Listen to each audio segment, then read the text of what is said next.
Good evening. I call this public meeting of the North Clackamas School District Board of Directors to order on Thursday, June 8th at 6 p.m. The purpose of the board meeting is to conduct the business of the district first and for everyone to learn about the district in a safe and productive manner. Our policies require online meetings. Community comments is an opportunity for our community to share their ideas and opinions with the board. Input is welcome and valued. It is our duty to keep it safe and respectful for everyone. This is not a time for discussion or debate. Letters to the board are always welcome, and each of us reads the input. Requests for information should be requested as outlined in policy KBA-AR. 1, any individual desiring to speak will have indicated their desire prior to the board meeting. 2, the speaker will be required to give their name, city of residence, and the group, if any, that is represented. If there are more patrons desiring to present comments than time allowed, the board chair has authority to reduce the presentation time for individual speakers or institute a prioritization process with the first priority to students and city of residence. 3, speakers may offer objective criticism of district operations and programs that are of concern. The board is restricted from hearing and will not consider complaints regarding any individual staff member or any person connected to the district. 4, as an organization centered around youth and their positive development, all speakers will model respectful public comment and be mindful of civil discourse. I think we have just one speaker tonight, Taylor Wren. Is Taylor available? I do not see anybody in the waiting room at this point by that name. We'll give her a few seconds. After making her public comments, she would exit Zoom and continue watching the board meeting on the North Clackamas School District YouTube channel.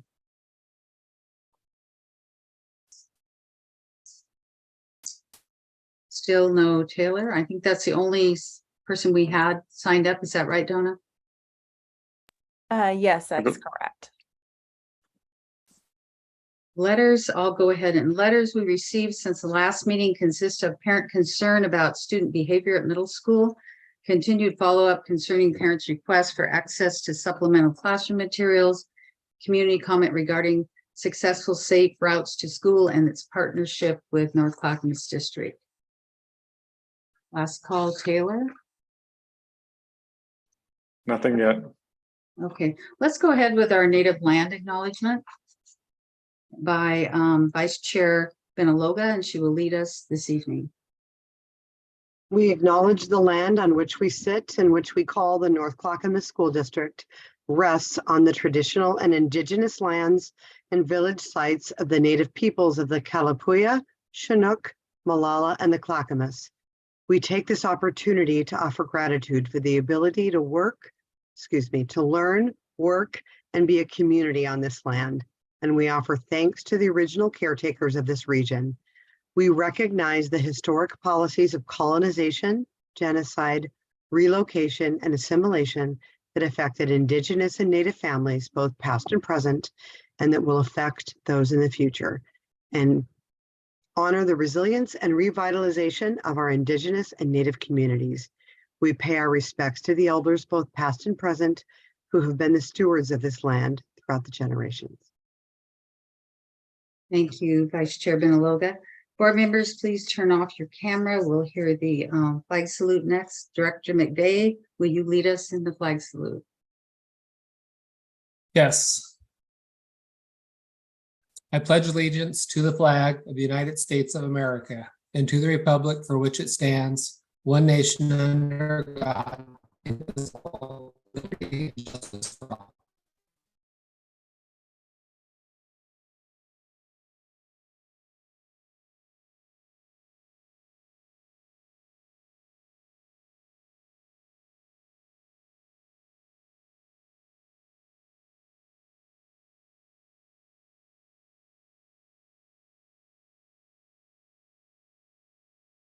Oops, sorry, I was on mute.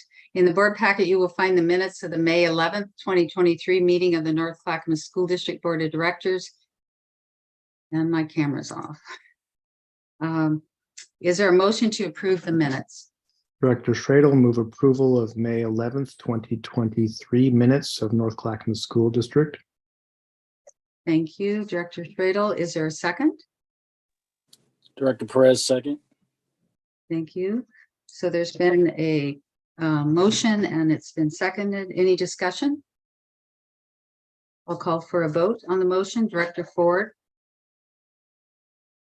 Yes. Oh, aye. Director McVeigh, Aye. Director Perez, Aye. Director Schradel, Aye. Director Way, Aye. Vice Chair Binaloga, Aye. and myself, Bauer, aye. Motion passes with a vote of 7-0. Also, we have minutes of the May 25th, 2023 meeting of the North Clackamas School District Board of Directors. Is there a motion to approve the minutes?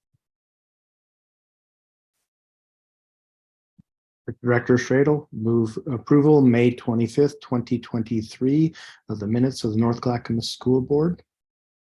Thank you, Director Schradel. Is there a second? Second. Being properly moved and seconded, is there any discussion? Hearing none, I'll call for a vote. Director Ford, Aye. Director McVeigh, Aye. Director Perez, Aye. Director Schradel, Aye. Director Way, Aye. Vice Chair Binaloga, Aye. and myself, aye, Bauer. The motion passes with a vote of 7-0. In the board packet, you will find the consent agenda for this evening's meeting. The items on the consent agenda are employment changes, policy revisions, non-licensed administrator, continuation of contract 2023-24, 2023-24 alternative placements, 2023-24 middle and high school fees, travel request, Rex Putnam High School, Kingsman Thunder Drumline, their summer retreat, travel request, Adrian C. Nelson High School football and other summer camp. Is there a motion to approve this consent agenda? Director Benaloga, I move approval of the consent agenda, including employment changes, policy revisions, non-licensed administrator continuation of contract 2023-2024, 2023-2024 alternative placements, 2023-2024 middle and high school fees, travel request Rex Putnam High School Kingsman Thunder Drumline, travel request Adrian C. Nelson High School football. Is there a second? McVeigh, second. Okay, thank you. There's been properly moved by Director Benaloga, second by McVeigh. Discussion? Call for a vote. Director Ford, Aye. Director McVeigh, Aye. Director Perez, Aye. Director Schradel, Aye. Director Way, Aye. Vice Chair Binaloga, Aye. and myself, Bauer, aye. The motion passes with a vote of 7-0. Did we ever have that community person come online? It does not look like it, no. Okay, moving on. First on the agenda is a budget hearing. According to Oregon law, ORS 294.456, the board has a responsibility to officially adopt the budget, make appropriations, and declare the tax levy and categorize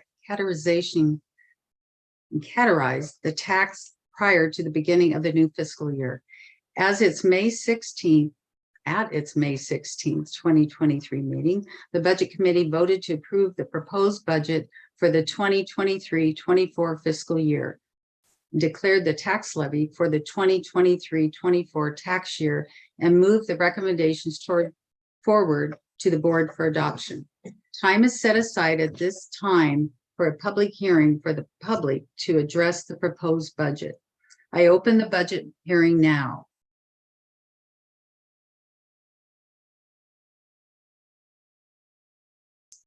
Have we received any public requests to speak at the hearing? No, we have not. Okay, just wait another few seconds. I'm gonna go ahead. So we have not received any public requests to speak, so the hearing is now closed.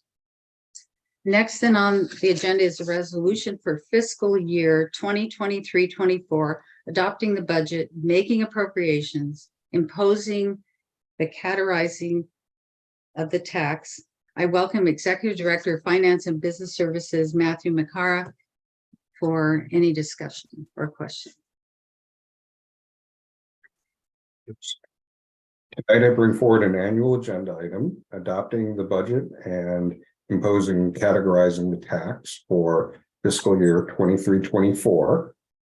This comes in the form of 4 resolutions. The first of which is R 2223-82 to adopt the budget for fiscal year 23-24 in the total amount of $501,002,760. The second resolution is R 2223-83 to approve the amounts for the fiscal year beginning July 1st, 2023, and for the purposes shown are hereby appropriated as presented. The third resolution, R 2223-84, to approve the following ad valorem property taxes are hereby imposed for tax year 23-24 upon the assessed value of all taxable property within the district. First, at the rate of $4.87.01 per $1,000 of assessed value. Secondly, $1.63 per $1,000 of assessed value for the local option tax. And third, in the amount of $39,568,614 for debt service on general obligation bonds. The final resolution, R 2223-85, is to approve that the taxes imposed are hereby categorized for the purposes of Article 11, Section 11B as follows. 1, education limitation permanent rate tax of $4.8701 per $1,000. 2, at the rate of $1.63 per $1,000. And 3, excluded from limitation, general obligation bond debt service in the amount of $39,568,614. Thank you. Any discussion? So we'll adopt each resolution separately, and there will be some redundancy here, but we need to read it into record correctly. So you'll hear us read it again, and then I'll ask for a motion. So first, is there a motion to approve the first resolution, R 2223-82, to adopt the budget for the fiscal year 2023-24 in the amount of $501,002,760? This is Director McVeigh. I make a motion to approve resolution R 2223-82 to adopt the budget for fiscal year 2023-24 in the amount of $501,002,760. Thank you, Director McVeigh. Is there a second? Director Schradel, second. Thank you, Director Schradel. So it's being properly moved and seconded. Now, is there any discussion? I'll call for a vote. Director Ford, Yes. Director McVeigh, Aye. Director Perez, Aye. Director Schradel, Aye. Director Way, Aye. Vice Chair Binaloga, Aye. and myself, Bauer, is aye. The motion passes with a vote 7-0. Is there a motion to approve the second resolution, R 2223-83, to approve the amount for the fiscal year beginning July 1st, 2023, for the purposes that are shown hereby appropriated as presented? I make a motion to approve resolution R 22-23-83 for the amounts, the amount for the fiscal year beginning July 1st, 2023, and for the purposes shown are hereby appropriated as presented. Thank you. Is there a second? Director Schradel, second. Thank you. It's been properly moved by Director McVeigh and second by Director Schradel. Any discussion? Call for a vote. Director Ford, Aye. Director McVeigh, Aye. Director Perez, Aye. Director Schradel, Aye. Director Way, Aye. Vice Chair Benaloga, Aye. and myself, Bauer, is aye. Motion passes with a vote 7-0. Is there a motion to approve the third resolution, R 22-23-84, to approve the following ad valorem property taxes are hereby imposed for tax year 2023-24 upon the assessed value of all taxable property within the district? 1, at the rate of 1,000 of assessed value of $4.8701 for permanent tax rate. 2, at the rate of $1.63 per thousand of assessed value for local option tax. And 3, in the amount of $39,568,614 for the debt service on general obligation bonds. Is there a motion? McVeigh, move approval of resolution R 22-23-84 to approve the following ad valorem property taxes are hereby imposed for the tax year 2023-24 upon the assessed value of all taxable property within the district. 1, at the rate of 1,000 of assessed value of $4.8701 per permanent rate. 2, at the rate of $1.63 per thousand of assessed value for local option tax. And 3, in the amount of $39,568,614 for the debt service on general obligation bonds. Thank you. Is there a second? Director Schradel, second. Thank you. It's been properly moved by Director McVeigh, a second by Director Schradel. Any discussion? We'll call for a vote. Director Ford. And she had to leave. Director McVeigh, Aye. Director Perez, Aye. Director Schradel, Aye. Director Way, Aye. Vice Chair Benaloga, Aye. and myself, Bauer, aye. The motion passes with a vote of 6-0. Is there a motion to approve the fourth and last resolution, R 22-23-85, to approve that the taxes imposed are hereby categorized for the purpose of Article 11, Section 11B as 1, education limitation permanent tax rate of $4.8701 per $1,000. 2, at the rate of $1.63 per $1,000, and excluded from limitation general bond obligation debt service in the amount of $39,568,614. Is there a motion?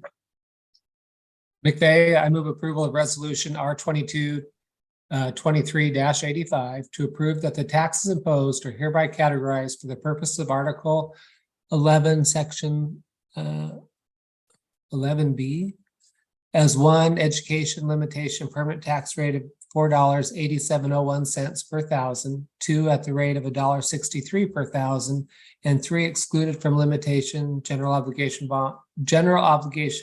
bond debt service in the amount of $39,568,614. Thank you, Director McVeigh. Is there a second? Director Schradel, second. Thank you. Okay, it's been properly moved by Director McVeigh, a second by Director Schradel. Any discussion? I'll call for a vote. Director McVeigh? Aye. Director Perez? Aye. Director Schradel? Aye. Director Way? Aye. Vice Chair Benaloga? Aye. Myself is aye. Motion passes with a vote of 6-0. Well done. Very impressed with the teamwork here. That is impressive. Next, construction excise tax rate. Moving on. I welcome back Executive Director of Finance and Business Service, Matt McCara, for this agenda item. Welcome, Matt. an item requesting approval of the construction excise tax for 23-24. As prescribed in Oregon statute, the Department of Revenue is responsible for updating the tax limits and notifying school districts via the Oregon Department of Education. This resolution updates the rates to what we have received from the Oregon Department of Education. It sets the rates at $1.56 for residential, 78 cents for non-residential, and establishes a non-residential max of $39,100.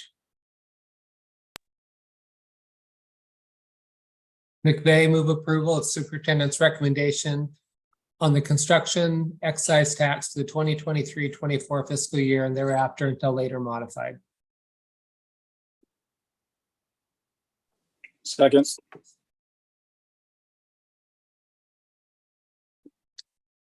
Chair Bauer, I believe you're muted. Thank you. Okay, thank you. It's been properly moved by Director McVeigh, a second by Director Perez. Any discussion? I just want to remind people that this excise tax or new construction tax was really put into place by some very active parents from North Clackamas years ago. So proud of that, and all of it helps. So thank you. I'll call for a vote on the motion. Director McVeigh, Aye. Director Perez, Aye. Director Schradel, Aye. Director Way, Aye. Vice Chair Benaloga, Aye. and myself, Bauer, aye. The motion passes with a vote of 6-0. Okay, we got through all of that. That's great. Next, Clackamas Community College bond projects. It's a presentation. You can relax for a while. You don't need to vote for a little bit. I welcome Superintendent Shay James, who will introduce our guests. Yes, good evening. So I will start with saying I'm honored to introduce the president of Clackamas Community College, Dr. Tim Cook, and Clackamas Community College Board Director, Rob Wheeler. They have been consistent as strategic partners to all school districts in the Clackamas region, and we're grateful for the work that they do on behalf of our students and their future students. So tonight they will share updates on the project from their bond as it benefits many members of our community. So welcome and thank you for being here, and I'll turn it over to President Cook. Thank you, Superintendent James, Chair Bauer, Board of Directors. Thank you for allowing us to be here tonight. We're excited to really share with you some of the projects we've been able to accomplish since our 2014 bond was passed. I am joined by Director Wheeler, who is one of two representatives actually that cover North Clackamas, and I believe Director Wheeler's nursing a cold, so I think he's going to pop in when he can, but I don't know if you wanted to say hello, Director. Hi, and thank you, Tim. A weak excuse, but thank you for presenting this evening. Absolutely. So can you see my screen or the presentation? Yes, thank you very much. I'm going to get that. Excuse me. It's if I can get the. There we go. Okay. So as I mentioned, these are projects that we started in 2014, and we literally have just wrapped up the last of them. And so we've been going around to different school districts and city councils and other groups, just showing how we spent the money. And so I appreciate the opportunity to share some of this with you tonight. So right here, you can see the overall scope of the work. And I think what's important to point out here is the bond itself was actually $90 million that was passed in Clackamas County, but we were really able to leverage that for a total of a little over $136 million. We got a number of matches from the state for larger buildings. We were able to leverage the bond themselves for another $9 million and then some interest. And then we received some further grants that I'll talk about a little bit later in reference to this. So there are four kind of big buildings that came out of it that I'll showcase, and then a number of other really, I think, important work that allowed us to really upgrade our facilities. If you don't know, we have three campuses. Our primary is in Oregon City. Clackamas Community College started in 1966, and so that was our first location, or not technically, but it was really our first main location in Oregon City. And then you're probably familiar with the Harmony campus, right there in your area, right off of Harmony Road in 82nd. That's 2 buildings, primarily a healthcare program, and then we have a site in Wilsonville. So the first project that we're able to complete here is that Harmony West building. Let me mute that. It's just kind of a background noise. I think I can mute it. There we go. So Harmony West, we had a Harmony East campus, which, as I said, primarily houses our healthcare programs, our nursing, our lab techs, our dental technician programs, and other programs. This second building allowed us to build and expand a number of labs onto that site, with the goal that students in the Milwaukee area or in this service district could actually take all of their classes here on site at the Harmony campus. And I'll just show you a couple of the labs here. This is actually the lobby as you come in. It's really light and bright, really open. And then you can see kind of another view of this space here from over here, where you can see the second floor as well. So lots of, really, again, open space, very popular with students, used quite often for studying, and just open space there. This is on the 3rd floor, and this is a couple pictures of the labs. Labs are pretty expensive to open and operate, but very critical for anybody going into engineering, into healthcare and the rest. So very, very important to have these on our campus there. The second building, this is actually on the Oregon City campus, and this is our Holden Technology Center. And this building was completed in 2018, also received an $8 million match from the state, like the Harmony West building did. It increases our teaching and training and partner space, as well as flexibility to meet training needs of our partnership programs. Bunch of large bays for manual and CNC machining, with classrooms and offices, as well as student study spaces. Houses our industrial technology programs, like our manufacturing, our CNC machining. And then outside, there's a large renewable energy field demonstration lab, where we're doing wind and solar and hydro engineering, where we're teaching that. Also included the redesign of our adjacent parking lot, as well as new entry plaza of the South Campus and improved pedestrian access. We were able to make a better improvement in connection to a walking path, Oregon City High School as well. It's named after longtime college and career tech education supporters Terry and Cheryl Holden. Holden's actually grew up in Molalla and Estacada, and are real fans of career and technical education. So they were instrumental in helping us develop this space and build this space and then have scholarships for students. Part of the inside of this program, one of the exciting pieces about it is the Les Diosys Makerspace. And if you're familiar with Benchmade Knives, they're an international knife company that's housed in Oregon City. Les Diosys was the founder, owner. He died a couple of years ago, but literally, started making these knives in his garage many years ago. And so the goal with the makerspace is that we want to create a place where the community and students and others can come in and use woodworking equipment, or use our CNC machines, or use some other equipment like plasma cutters, or robotic welders, and 3D printers and the rest, and things that you might not have access to in your own home or somewhere else, but maybe you have a hobby, or maybe you have an idea that you want to work on, and you might be one of those people that is an entrepreneur and has the next project. So right now, this space is open to the public on Friday evenings. We're hoping to expand it further on that. It requires some volunteer work, and so obviously making sure there's safety in it. But if you ever want to take a look at that, I'd be happy to show you around. Third project is the Jardin Hall, and this is on the Oregon City campus as well. And whoops, sorry about that. I think I stopped it. And this is actually an expansion. It doubled our science space at the Oregon City campus.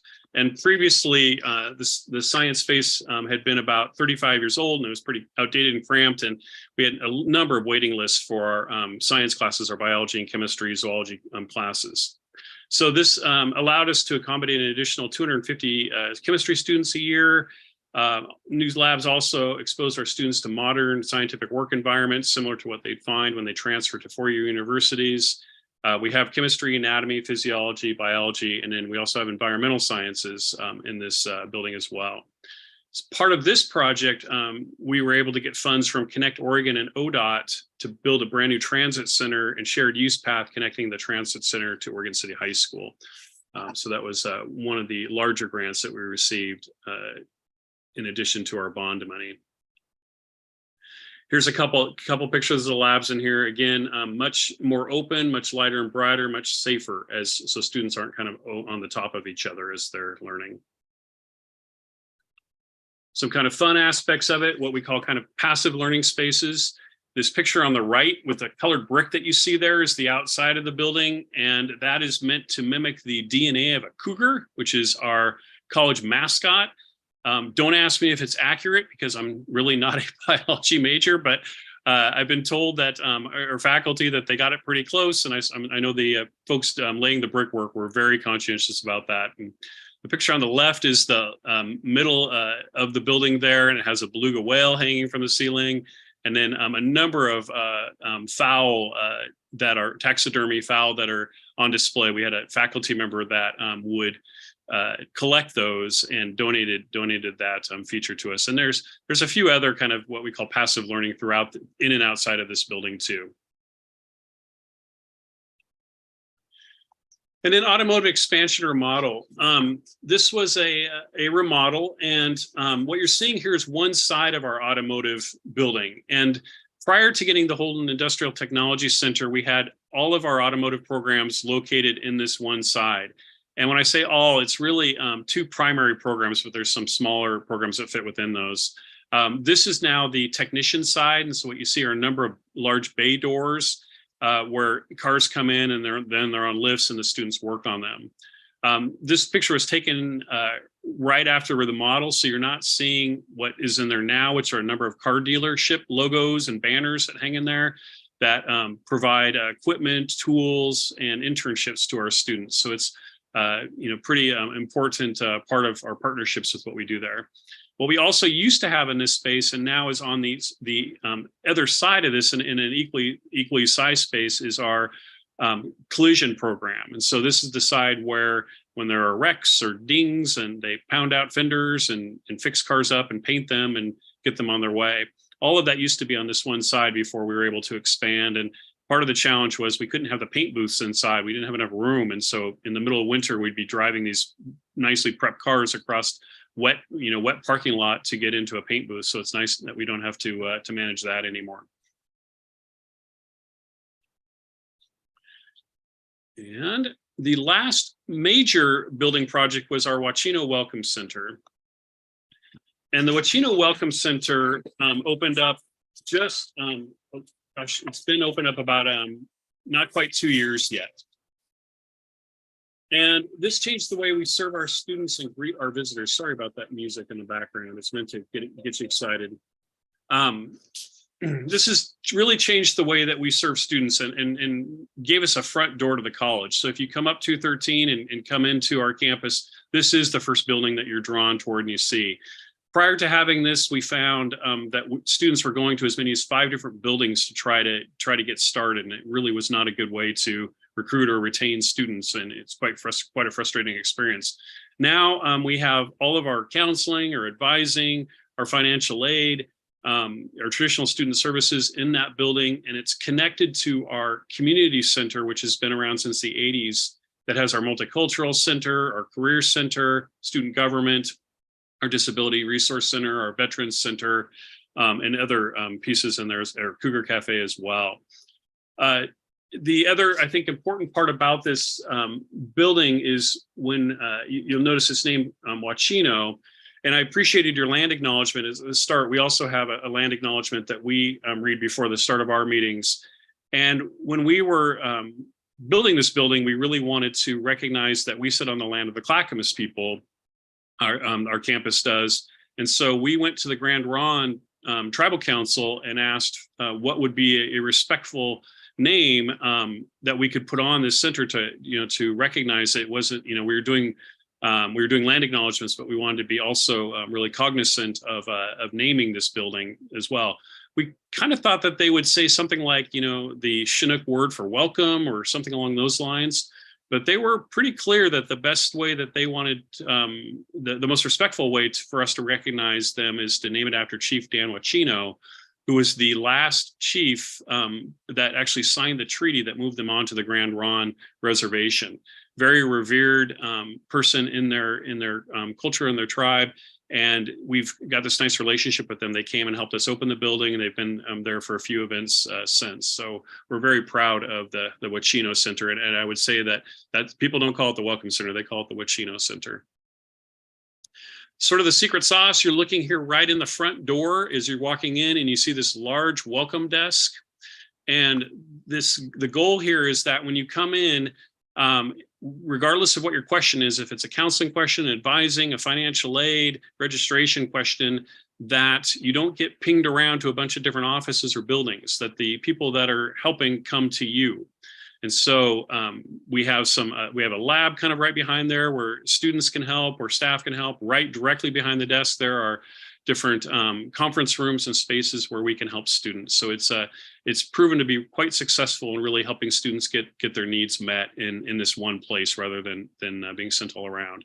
A fun fact, you'll see on the right side some lighter colored pine wood on the walls there, and that's actually reclaimed wood. We redid our bleachers a few years earlier, and we saved all the bleachers and put them up there as well.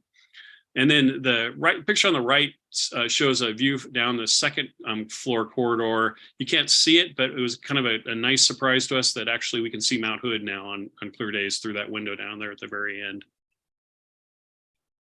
And this is just a couple more shots of the space. I will say, from pretty much the day we opened it, it almost like students just somehow knew and just started coming in and hanging out, and it's become a really popular space for students and for people coming in to get their questions answered. And then the last, literally the last kind of fumes of the bond funds, we were able to do some remodeling of our first floor of our Roger Wick Hall, which is right next to the Wachino Welcome Center. And this used to house all of our admissions and registration and financial aid. And this allowed us to create a nice, what we call kind of an external facing space that has our executive offices, our foundation, and a new office for diversity, equity, and inclusion right there as you're first coming into the campus. And then as part of this as well, right on the other side of this door here, or the logo that you see there, is our new community room space, which also doubles as our boardroom, and then some conference rooms as well. So we're finding that groups of our outside the college are already finding out about this space, coming in and using it. Again, really nice, light, bright, friendly, open space. And then not as exciting as new buildings, but still altogether important. We were able to upgrade a number of our elevators that had been around since the 70s and needed some upgrades. We were able to upgrade our locker rooms to be in compliance with Title IX. We helped with the extension of Myers Road, which is pretty critical between Beaver Creek there and 213, did stormwater, roof replacement, created a number of new entrance signing and wayfinding. You're seeing one of the large signs being put into place here in this picture. And then also a number of safety and security upgrades to our buildings and to the campus.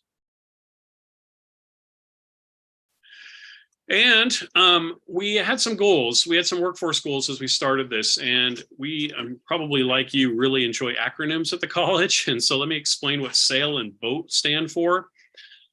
SAIL actually stands for Student Applied Integrated Learning, which essentially asked our architects, our contractors, to wherever possible include students in the projects, whether it was through job shadows, internships, tours, any way that we could get students involved in really seeing the process of how these buildings come about.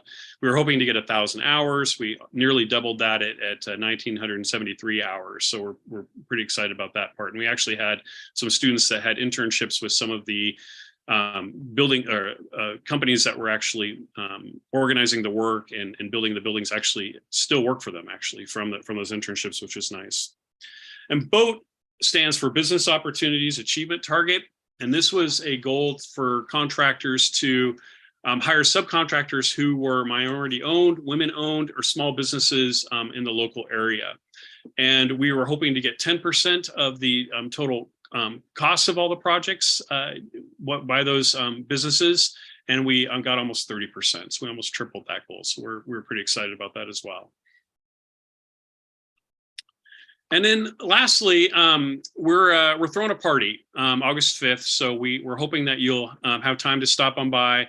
We want to show off the buildings. We want to invite people to come onto campus and really take a look. So we'll have food and music and entertainment and bounce houses and trucks and all sorts of fun things like that.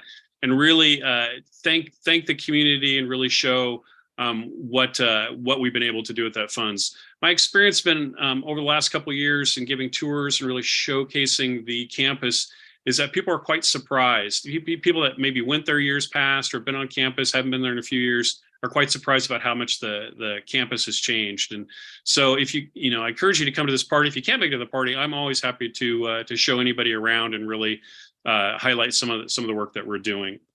And so that's the presentation. I do have one more bit of trivia. I'll stop sharing. But I know school boards are often interested in the dual credit options and how much dual credits happening in your own district. So I got your updated data from last year, and I've got it by high school, but I tabulated all of it.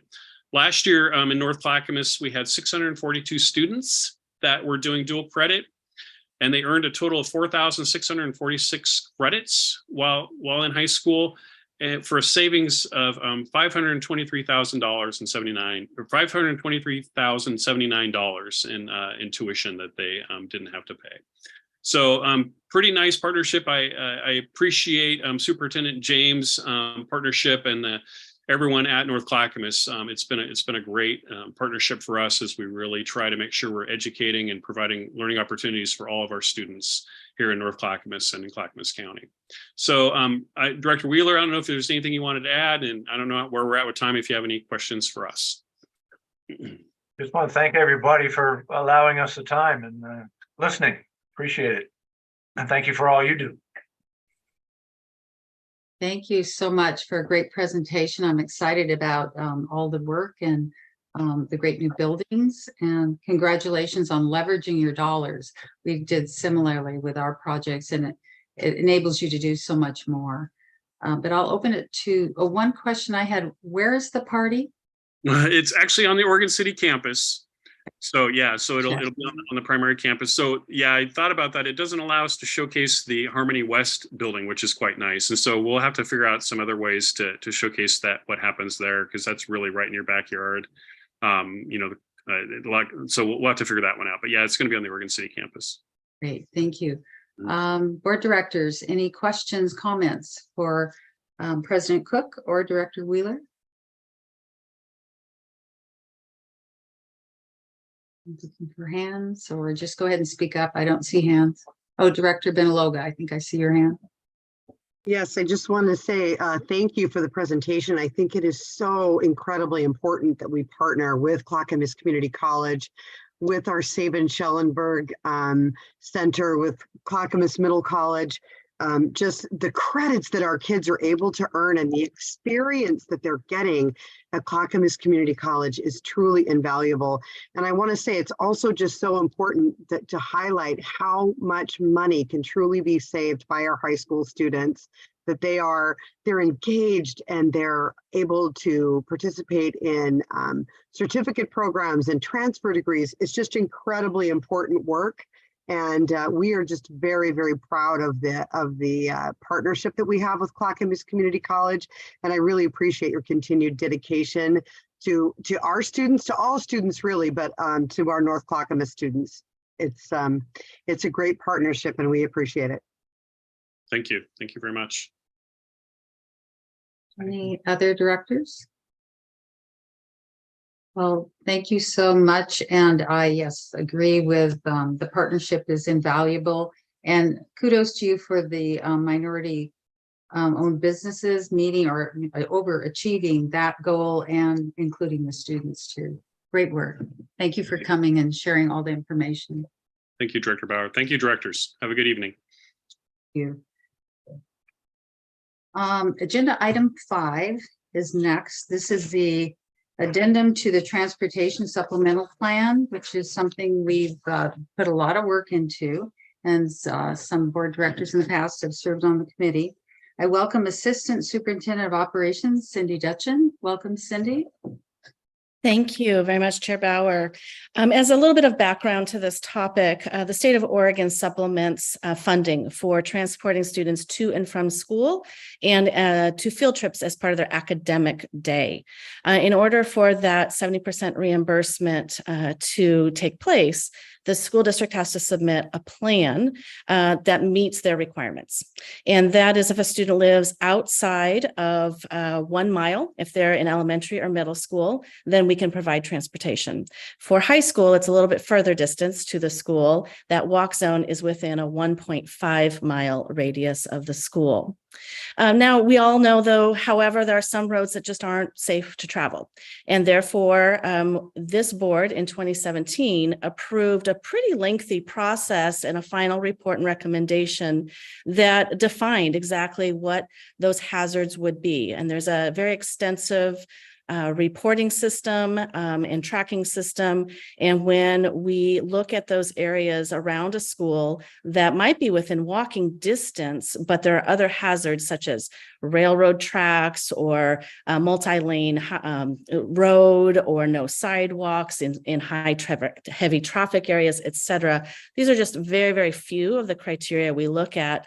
We need to make sure that there is a safe walking path to and from school. And so this board approved that plan. And then as things change, as they do with road construction or new housing developments, et cetera, periodically we evaluate those areas and we come back to this board and let you know if there's some things that have changed that would alter the plan that we have as approved. That has happened recently, and these are good things. These are improved areas for neighborhoods, for walkability. There are added crosswalks, there are added sidewalks. It's not just about getting to school, but it also improves our neighborhoods and families' experience in their neighborhoods and getting to school and to local parks, et cetera.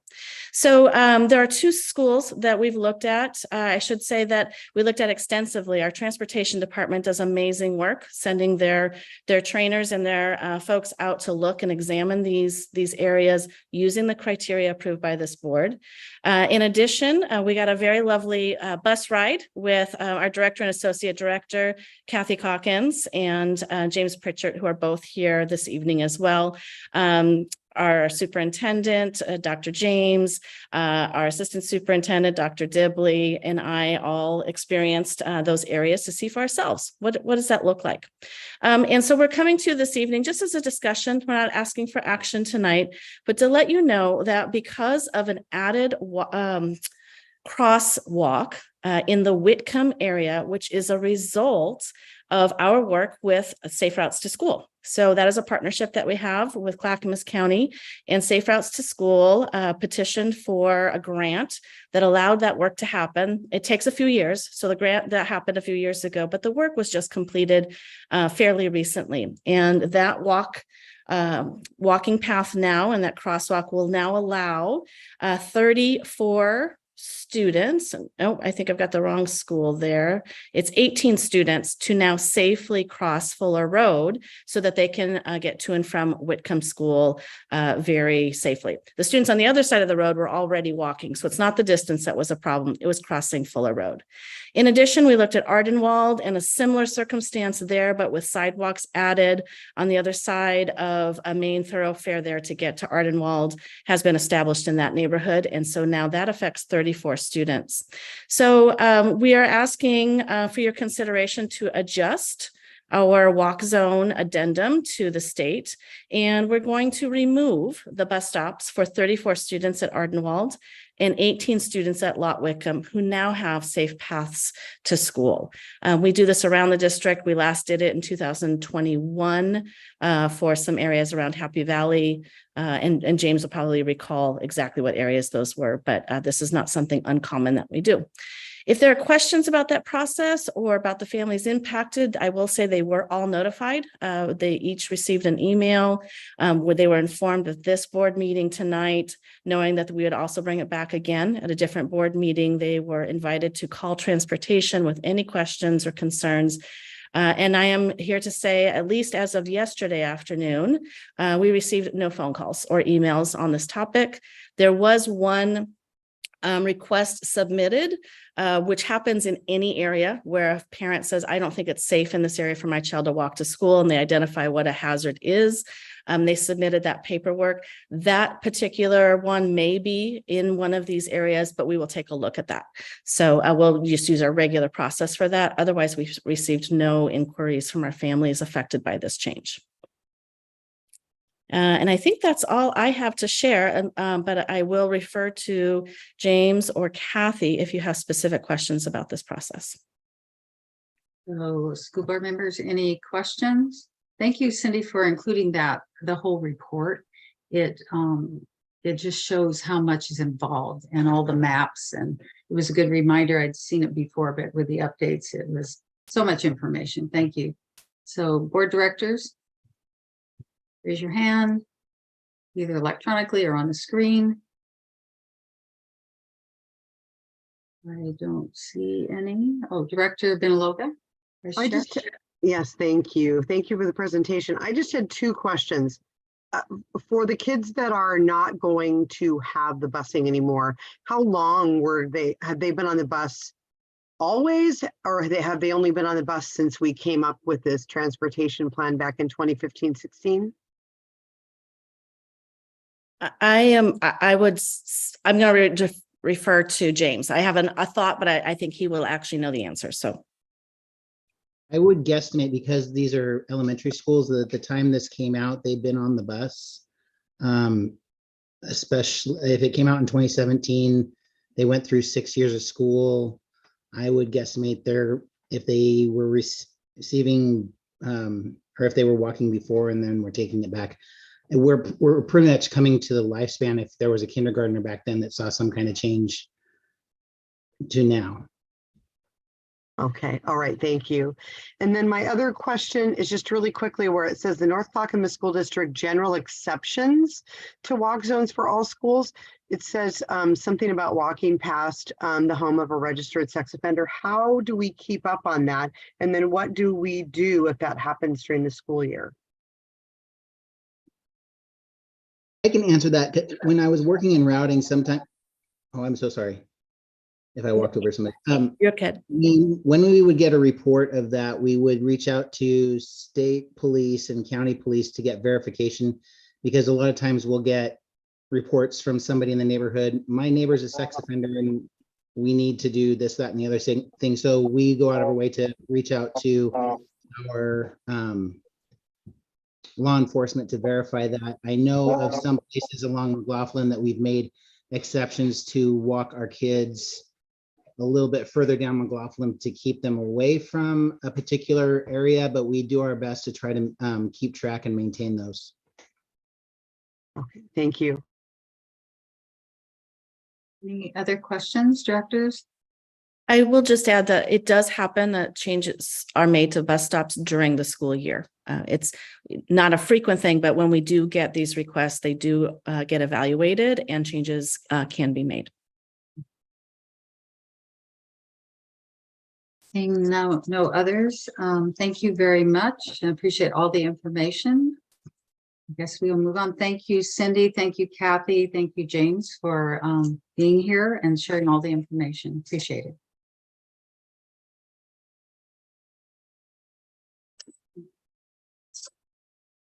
So moving on to agenda item 6, comprehensive sexuality education plan update. Again, this is another bit of lots of information that you shared with us, the whole report and information online. We appreciate that. I welcome Executive Director of Teaching, Learning, and Professional Development, Tammy O'Neill, for this agenda item, and she will introduce our guests. Welcome, Tammy. Hi, thank you very much. Good evening, directors. I am here tonight to bring forward for discussion our district's comprehensive sexuality education plan. The state of Oregon requires school districts to create and then revise every 2 years a plan that outlines how our district will meet each of the requirements set forth by state law in regard to human sexuality education. The Oregon administrative rules state that the information provided to students must be comprehensive, complete, balanced, medically accurate, age appropriate, not fear-based or shame-based, and inclusive. And to review the materials in your packet, including the changes that were made to reflect our community parent input, is Associate Director Lori Meisner. Good evening. Can you verify that you can see the presentation? Looks good, Lori. Okay, great.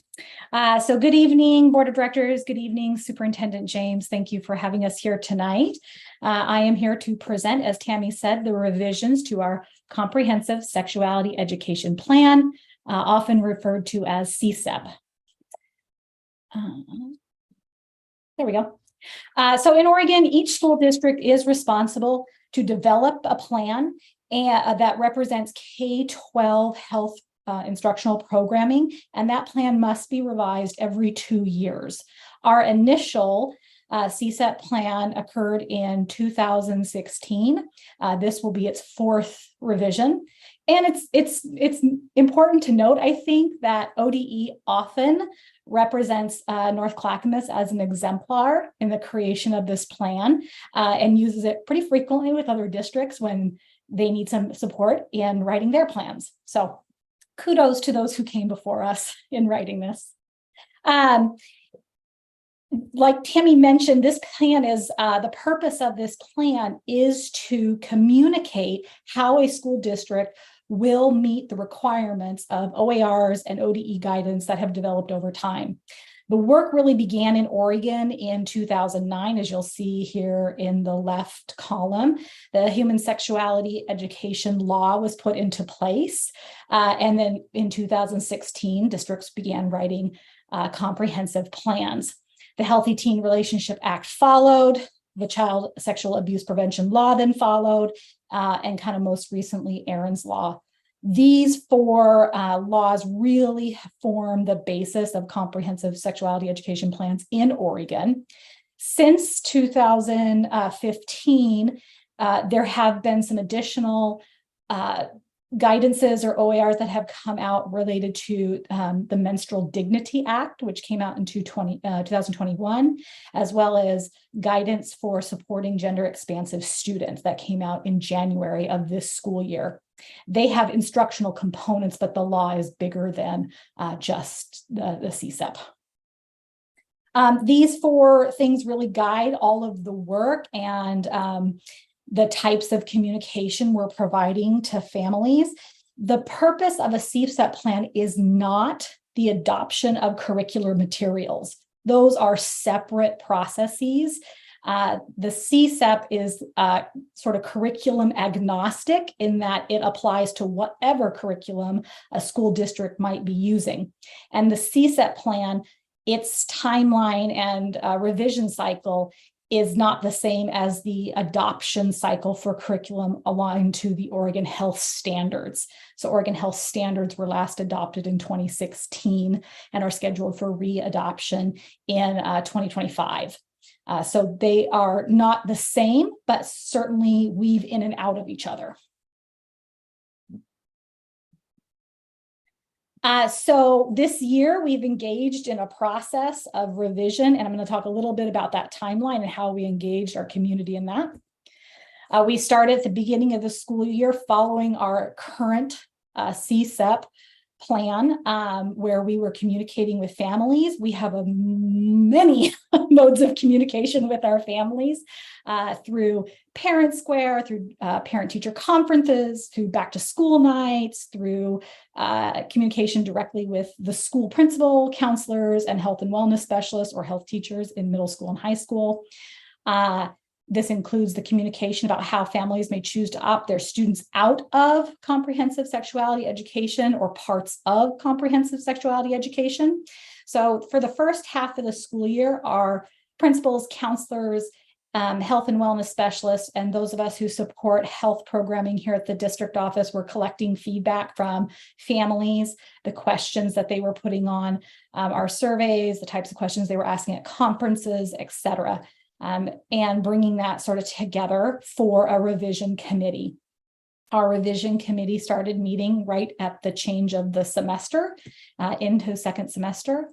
We met a couple of times and it included, I think, 17 members from across the district. So there were principals from all levels, counselors, health and wellness specialists at elementary, and health teachers at secondary, in addition to our department instructional coaches in the teaching, learning, professional development department, and the administrators in our department, working together to digest what families were asking. Starting in March and April, we made the actual revisions to the current plan. The draft for the 2023 through 2025 CSEP plan are in the cover letter of your board agenda document.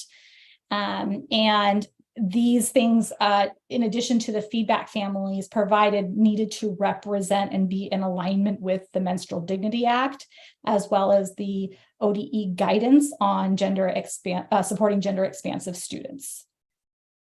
Oops. Let me go back. There we go. And then, of course, we're coming today forward with our proposal for these revisions, and happy to answer questions that you might have once we're through our presentation. So communication and feedback is probably the most important part of this entire thing, because our families really want to have clarity in the process. We've utilized a variety of tools to communicate with our families. And I'm going to go through a couple of those, or most of those now. So you'll kind of see it's a little different for elementary and middle based on the nature of how we do instruction in health is the primary difference, but you'll also see parity between the levels. At the beginning of the school year, we provide families with a letter explaining specifically the comprehensive sexuality education plan and the components of instruction that their children will participate in. Monthly, we sent out a letter to families that included information about that month's instructional unit with access codes for families to the primary instructional product we use called the Great Body Shop.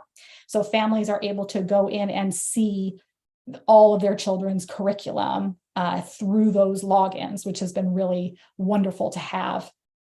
In addition, months in which a CSEP lesson would occur, families received information about that lesson and any supplemental lessons that are needed to meet those OARs and ODE guidance with links to, most of them are PDFs or available online. Health and wellness specialists were designated as the sort of point person for families. We really wanted to emphasize the fact that the relationship between the student and the parent was going to yield the best clarity for families, as well as be able to answer the most questions for parents about what will my students be learning, how will it be presented, when will it be presented, and where might my child be if they choose to opt their child out of the lesson. So we really directed all communication through the health and wellness specialists with the support of teaching and learning and their school principals. And then each school is required to provide multiple opportunities for parents to view the curriculum, meet with the health and wellness specialists, ask questions. Some of those events included back to school night, parent-teacher conferences, the school website, the district website, email, or setting an appointment with the health and wellness specialist to view materials. Secondary was fairly similar in both middle and high school. The difference is that students don't participate in a health course year long. They are semester courses. So we sort of had a semester 1 iteration and then a semester 2 iteration with different students. So the communication in a sense was doubled in that way. We do it once for students participating in health in first semester and again in second semester. The curriculum for used in secondary is not accessible to parents, but it is accessible to students. Students have logins to view the health curriculum and use in their coursework, and so parents can see that. We also published our curriculum guides, which are the documents our teachers use to know what to teach and when for this particular content area, so that we had as much transparency as possible for families on what the units of instruction were when CSEP related lessons occurred. All communication went to families via Parent Square from the health and wellness specialist or the health teacher, again, so that families had an easy point of contact to redirect questions to. Communication went out in all 5 district supported languages for all of these modes that I have listed in bullet points. As well as the Google Forms and the paper forms that were available for opting out were supported in all 5 district supported languages. Oops. There we go. At the district level, in terms of supporting families with communication and clarity on our CSEP, as our district migrated to a new website platform, we also took the opportunity to clean up and relook at our web page for our comprehensive sexuality education plan and tried to increase the clarity and the number of places in which people had to go to find information, to make it super clear and easy to access and sort of a one-click situation.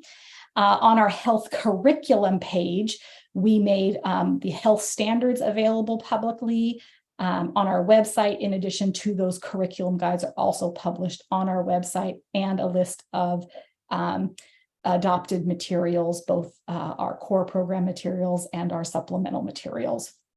So we're quite proud of that website because it looks really good. In addition, we created at elementary a quick reference document for just the supplemental lessons related to the comprehensive sexuality education plan. This is on the website, and it was in the monthly communication during CSEP months of instruction, so that families can quickly see how many supplemental lessons are either part of or outside of the Great Body Shop, with a link to that lesson. So as we could, as transparent as we could be, we tried to be. In addition, both at the school level and centrally at district office, we were able to monitor the requests families made to opt their students out of comprehensive sexuality education lessons. We provided the communication to schools to utilize for all those monthly and beginning of year communications. And we provided the professional development to our health and wellness specialists and health educators at the high school and middle school level around instruction and the delivery of CSEP lessons.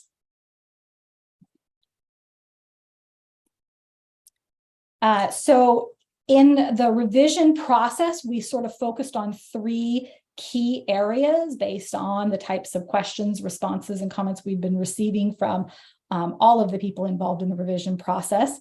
This began in February of this year. The revisions were pretty minor. Again, we had a very strong comprehensive sexuality education plan that's gone through a few revision processes over the years. So this was an opportunity for us to make our language as parent-friendly and community-friendly as possible, as clear as possible, and sort of the least number of clicks or places they had to jump to within the plan itself. The readability was a big piece for us, and trying to get out of our our educational ease language, which is something we do very well, but we wanted to make sure our community had quicker access to information. We also spent a considerable amount of time revising the Google form, both the digital and the paper version, so that families felt like it was quicker and cleaner and easier to understand exactly what they were opting out of or choosing not to opt out of. And we wanted to make sure that everything in our CSEP was in alignment with the instructional components of the Menstrual Dignity Act and the guidance ODE provided for supporting gender expansive students. So the first area we focused on was the course description area. This is probably the meatiest part of the CSEP itself. The course description is a about one-page description of the health course. Previously, we had that one-page description for each grade level. However, they were identical copies. And so there was a little bit of confusion in parents thinking that something had changed from one level to the next. And there was time spent trying to figure that out, which was a bit frustrating. So instead, we took that one-page description of the course for K-5 and then listed the standards associated with each grade level sort of separately after that. Again, this was for readability, clarity, and so that people weren't getting lost thinking they were missing something in the CSEP when they were identical copies. We also did that in 7th and 8th grade for the same reason. So you'll see 7th and 8th grade is blended together and their standards are represented separately. And the high school changes, we added words like menstruation. Sometimes we changed child to student, things like that. The second area we chose to focus on was the opt-out process and the communication of our opt-out process. This one our community was really super helpful in this area in being like, we just want it this way. And it was great. So what they want is they want to know what the lessons are in each grade and to just check off essentially which ones they want to opt in of or opt out of and which ones they don't want to opt out of. We had a lot of feedback that families did not want to opt out of all lessons related to comprehensive sexuality education. They had just specific ones they wanted to opt out of. And so we made that a little bit easier for them to do and be able to manage and monitor it on our end as well. So that was a great revision. The examples of what we want to use moving forward are in the plan themselves under this section, and families can click on them. They do say example of that communication and those Google Forms. One change we made was to move away from monthly communication into quarterly communication at the elementary level. Again, this was in the same feedback tone as thinking that it was completely different communication every month, but it really was just like reminders of the same thing and the effort people were putting into reading the same thing again, thinking there was additional information in there. So we found that we're thinking that quarterly is really going to be much more efficient for families. Again, those will go out in the District 5 supported languages and be available in digital and print formats. This also helps with as families move in and out or around our district, they're able to get regular communication about upcoming CSEP instruction for their children. And the last thing we added, there's currently an Oregon Department of Education FAQ on sexuality education that was an existing part of our CSEP. We added an NCSD specific FAQ in as families had questions that were just more related to our particular context. There are 6 questions on that document, and we added them as an appendix B in the CSEP document. The questions range from what is the curriculum that is being used to what will my child, this is particularly elementary focused, but what will my child do if they are opted out of a lesson? Where will they go in their day, or where will they be in the building? Who will be taking care of my child? And so those questions are listed there. It also makes a distinction between what the comprehensive sexuality education plan is versus the adoption of health standards and health curriculum, which is a question that often they're complementary of each other, but they are kind of separate things, and that can confuse people. So those are really the three components we focused on during our revision process. As a lot of information I know coming at you, but I'll stop. And if you have questions, I'd be happy to try and answer them.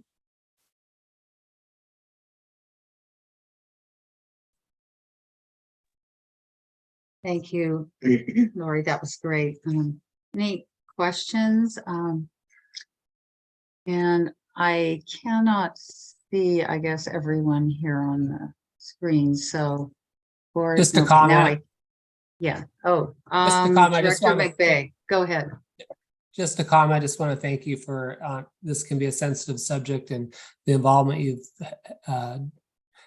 with the community and has been invaluable. So thank you. Oh, thank you. Any other comments, questions?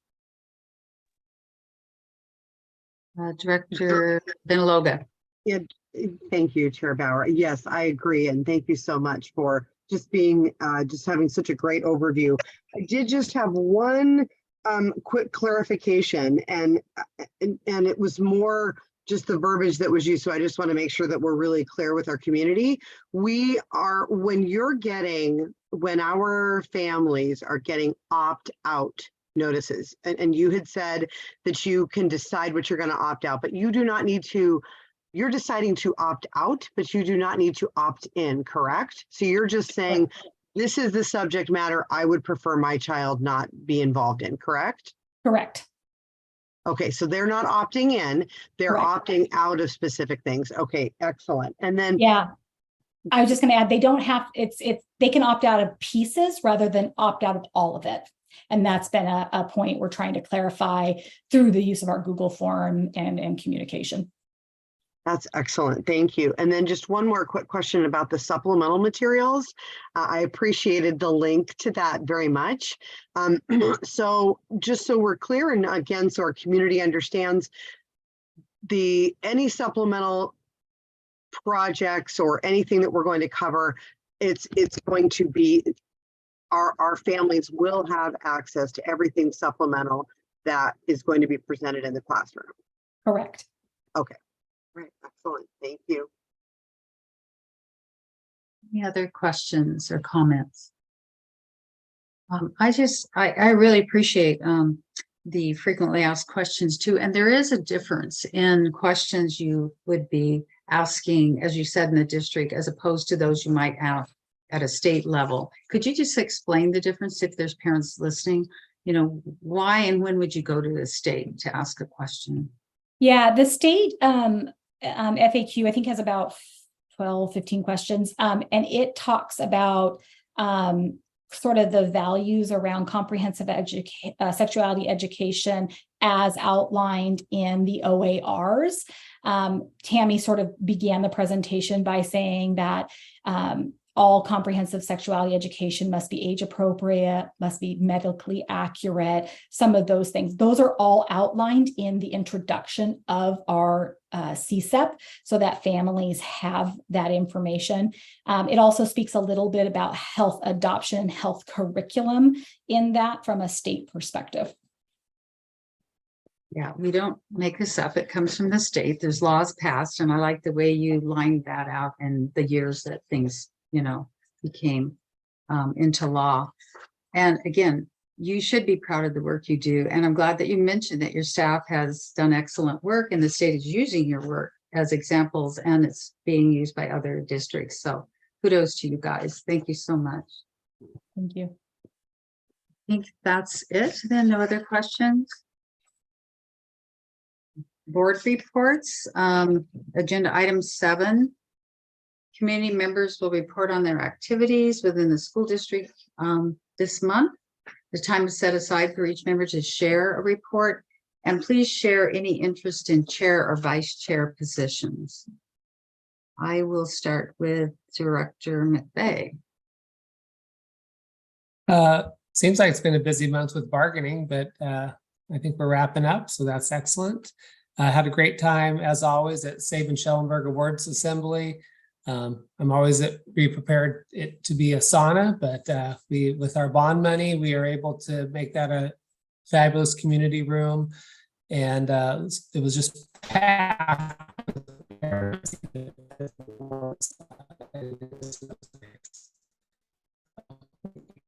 Couldn't hear you at the end, Director McVeigh.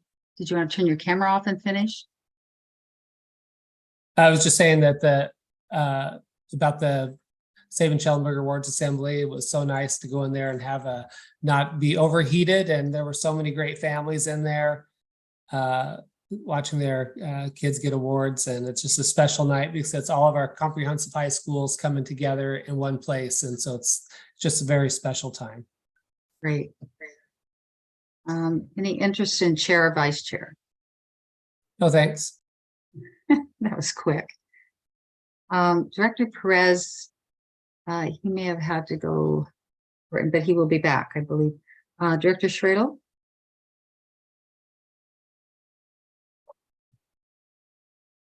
Thank you, Chair. Well, 800-pound elephant in the room. No, I don't have an interest in vice chair or chair.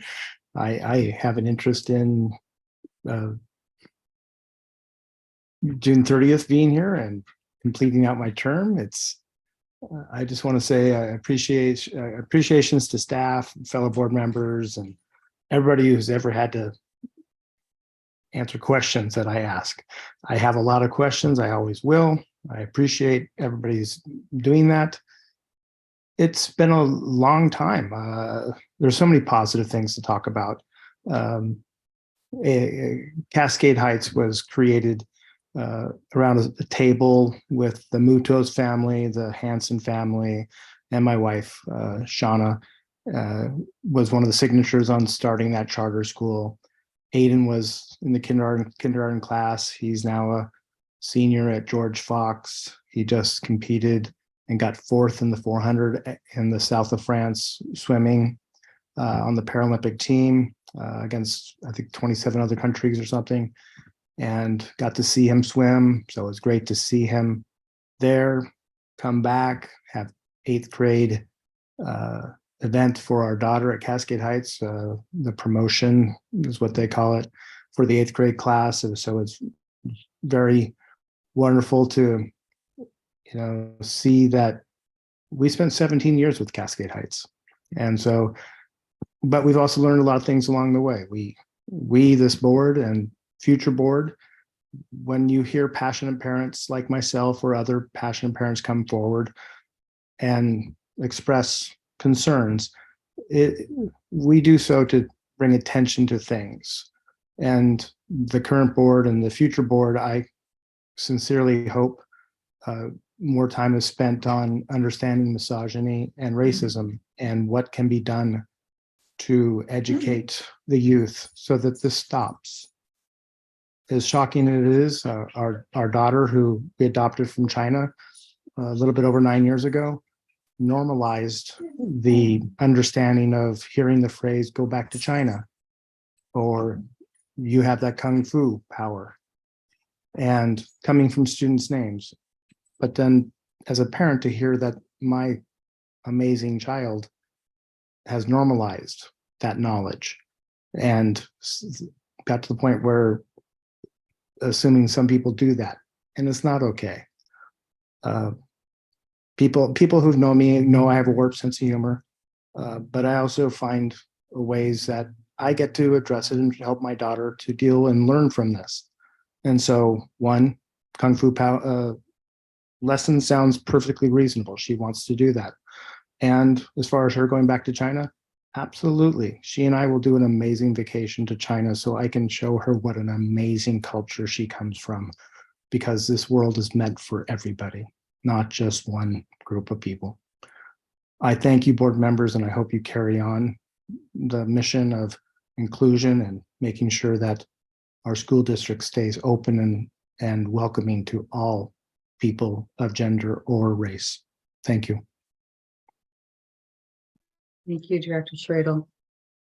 Director Perez, we'll go back to you.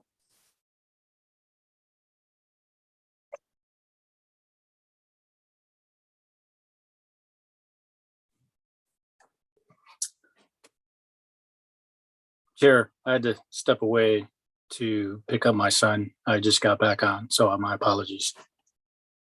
Okay, we're doing board reports.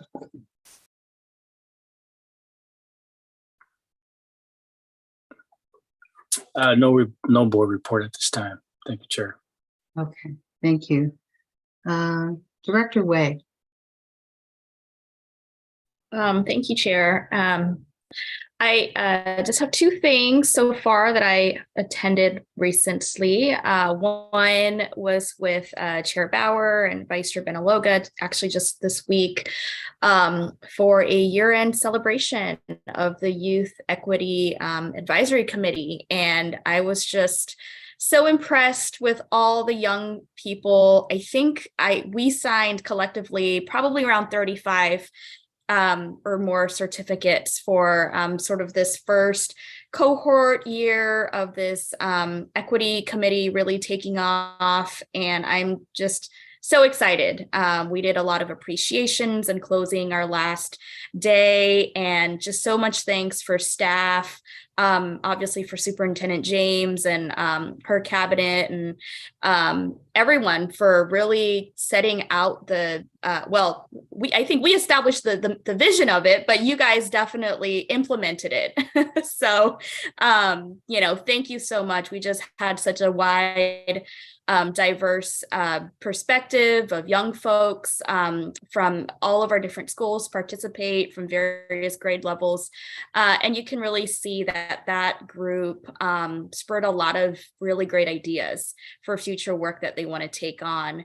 One of the things that I know that many of us feel very strongly about is addressing mental health in our schools, but also in our communities. And so we know that really through this space, the youth are able to come up with lesson plans that they'll be teaching educators, I believe, next year. We're going to be hearing a year-end presentation from some of the youth leaders at the next board meeting, which I'm really excited about. So you'll hear from them directly. And again, just thank you so much. Again, a lot of appreciations for really helping to get this group started and organized. And then yesterday, it was an honor to attend CWA's graduation, Clackamas Web Academy's graduation, and 78 graduates there. Many of them obviously are already graduating with dual college credits, which is very exciting. So when we heard about the Clackamas Community Bond presentation earlier, I was going in my head like, yeah, major connections, obviously, between all of our local community colleges and the partnerships that we have been creating. So happy to report that. And then next week, I'll be attending Clackamas High School's graduation. And at this point, I will express interest for vice chair if no one else does. I'm open. Thank you. Thank you, Director Way. Thank you for stepping up to Vice Chair Benaloga. Yes, thank you, Chair Bauer. I've been busy with policy, budget, and wellness, and also with Director Way and Director Bauer on Tuesday, the Youth Equity Celebration. We have some seniors that are graduating, but they are leaving. They're leaving that committee and they're leaving the work in great hands, and really with a wonderful inaugural year. Such bright kids. So we're very, very fortunate, and I look forward to continuing that work next year. I also attended the Sabin Schellenberg Awards, and I'm always just so impressed with the students and with all of the scholarships that they've received and the students of the year that they're receiving, and just the kinds of programs that we have and the amount of students that we're able to acknowledge that evening. I want to say that something really struck me that evening. There was a young man that's in the technical computer, the actual hardware and repair. He's in that that vein of our classes at Sabin-Schellenberg. And the seniors got to put up a quote or sayings or something that they said about their life at Sabin-Schellenberg, and then what it was going to be like to move on. And it was really poignant to me because he said, I could only go so far by myself. And I thought, isn't that what it's all about? Like, these kids can only go so far by themselves. But boy, with the hand holding and with our community wrapping their arms around these kids, they can do so much. So I was just incredibly impressed with the kids there that evening. And of course, the cookies from culinary. They spoil us with their cookies. I'm not going to say how many cookies Director McVeigh ate that evening, but I think I think it was more than one. I also participated in a Sabin-Schellenberg town hall with Director Bauer.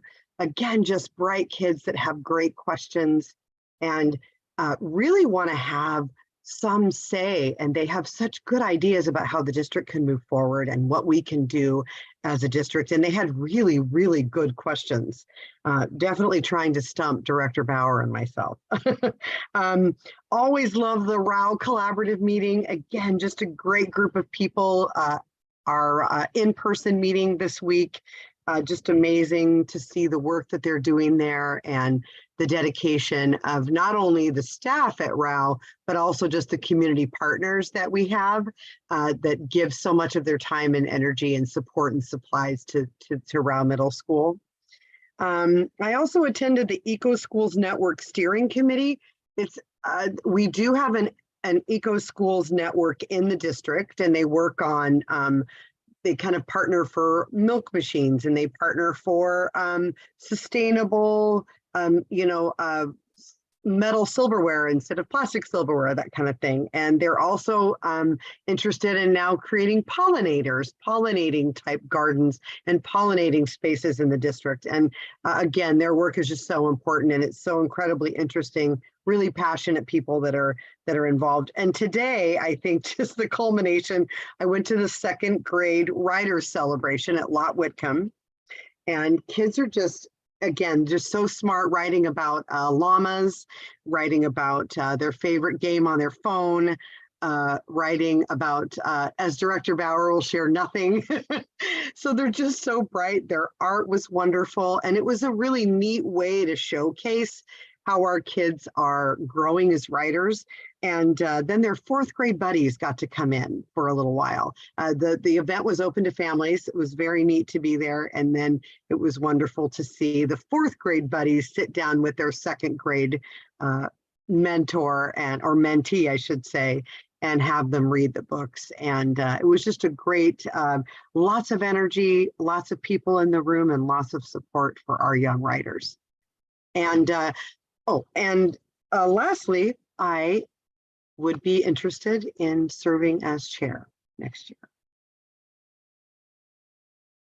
Great, thank you for the report, Vice Chair Benaloga. Yes, I have no interest in chair or vice chair, so I'm glad we have people stepping up. Thank you so much. I will just stick to ones that weren't mentioned. I did attend Happy Valley Elementary in May, their literacy night, and there was staff there that presented the overview of what we're including in literacy now. That was great. And it was so well attended. And it was a hot evening, but they moved into the gym, and then they had activities for the students with their parents to take home. And they were all excited, and they got free books too. So that was even better. And they were all excited about helping to teach their student how to read and read more. So that was great. Vice Chair Benaloga and I did attend a town hall or a senator meet. Now he's a senator, just to get an update on what's going on in Salem. As you know, There is a stalemate. We need our funding determination for next year soon, like July 1st. And this not only affects our staff, but other state workers too. And many of the education proposals that we need. Bargaining, I just want to say I learned a lot, and I'm so positive about the process. Yes, it takes some time, a lot of work, but it builds the relationships and sets a tone, I think, throughout our whole district. I just have so much respect for our staff and how hard everyone is working, and a lot of talk about our students. You know, how are we going to help our students learn better, remove barriers? What can we do? So that was great to see that that will come to an end here, I think, soon. Attended Clackamas Middle College graduation. I think Director Benaloga was there too, and many staff. This year it was a little smaller, but enjoyed the celebration and the student performance. It's just great to see students attaining their goals, their hard work, and they earn numerous college credits, save money again for their future educational goals. The Whitcomb today was, again, just fun to see all the parents that attended. And my favorite story was the story about nothing, which ended up, I would say, being about a lot. But the kids were just so excited and proud of themselves. And they showed the progress of the kids writing and forming sentences from the beginning to the end of the year. But lots of passionate teachers and lots of proud students. So thank you all, directors, for what you do and your reports and being involved. Appreciate you. Although Director Benaloga's report was not accurate, I don't even think I ate a cookie. I might have eaten a dozen cookies, but not a cookie. Oh, that's all. They That's do all. have good desserts. We know too at the foundation, they bake those cakes. Yeah. Well, thank you all.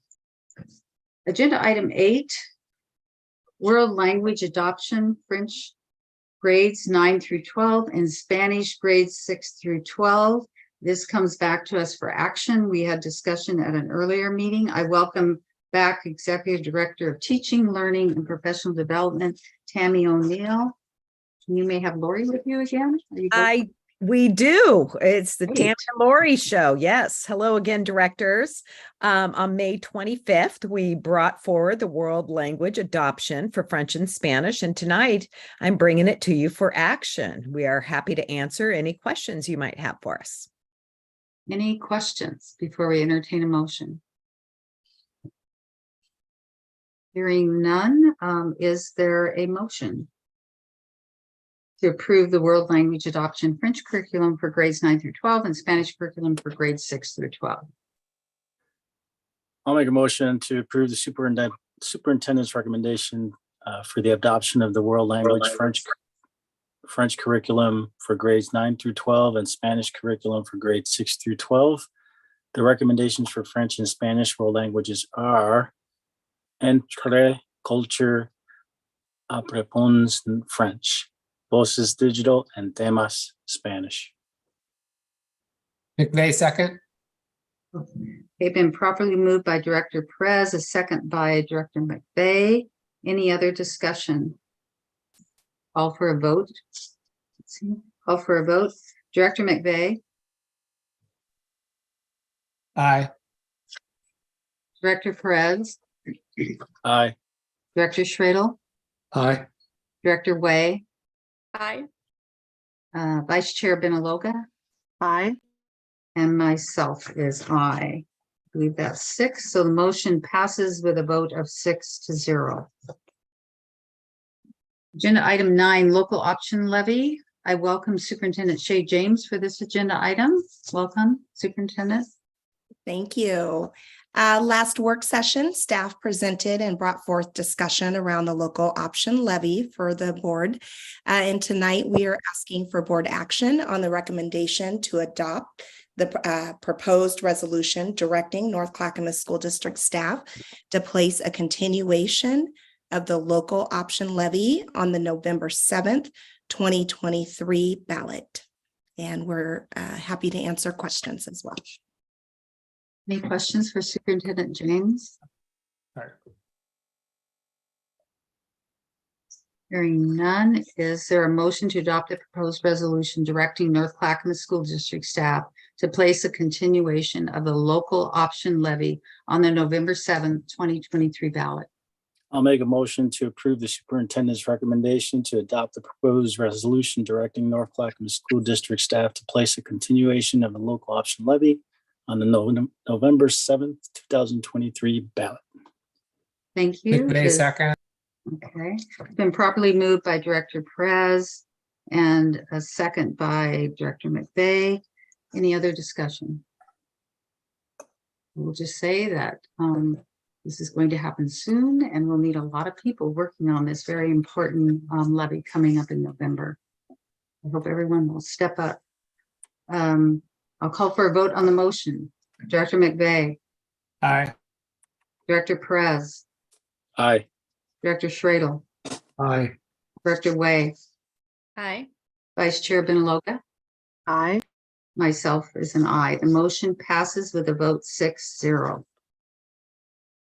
Last item, I believe, is on the agenda, contract amendment, Maxim Health Staffing Services. I welcome Executive Director, Human Resources, Michelle Verdell. This is discussion action. Thank you. Good evening, directors. So I am bringing this back to you, the Maxim Healthcare contract, to request an increase. So you may recall that the Maxim Healthcare is a staffing agency that is helping to provide special education paraeducators to fill our vacancies. And so I'm here tonight to request an increase in that contract amount to get us through the rest of the school year. This is Director McVeigh. I make the motion to move this to an action item. Second. It's there is a motion to move it to an action item by Director McVeigh, a second by Director Perez. Any discussion? Now, do we need to vote on that? I don't remember. We would not need to know. Didn't think so. Do that. It's already Okay. in action. Okay, so now is there a motion to approve the increasing the contract amount to $500,000 for Maximum Healthcare Staffing Service? McVeigh, I make a motion to increase the contract amount to $500,000 for Maximum Healthcare Staffing Services to provide special education paraeducators to temporarily fill current vacancies, and to increase the contract amount to $500,000. Second. It's been properly moved by Director McVeigh and a second by Director Perez. Thank you so much. Any other discussion? That's my understanding this will help retain or attract staff, and especially in this area. Thank you so much for bringing it back. I'll call for a vote. Director McVeigh. Aye. Director Perez. Aye. Director Schradel. Aye. Director Way. Aye. Vice Chair Benaloga. Aye. And myself, aye. The motion passes with a vote 6-0. Thank you all for joining us tonight in the community to learn and work the work of our district. Appreciate all your reports, staff. There was so much here tonight, and grateful for all the work that you do and to support our students and families. I just want to share 3 quotes from students today at Whitcomb. They had to finish a sentence, and I love this, the way they finished these 3. I make the world a better place by helping. I make the world a better place by being funny. And my favorite was, I make the world a better place by being kind. So please pick one and try to do that tonight, maybe this evening. Thank you all. I adjourn the meeting at 8:12, and this public work session, or this public meeting of the North Clackamas School Board District Directors is adjourned. Have a good evening. Night, See you everybody. graduation. Thank you. Good night.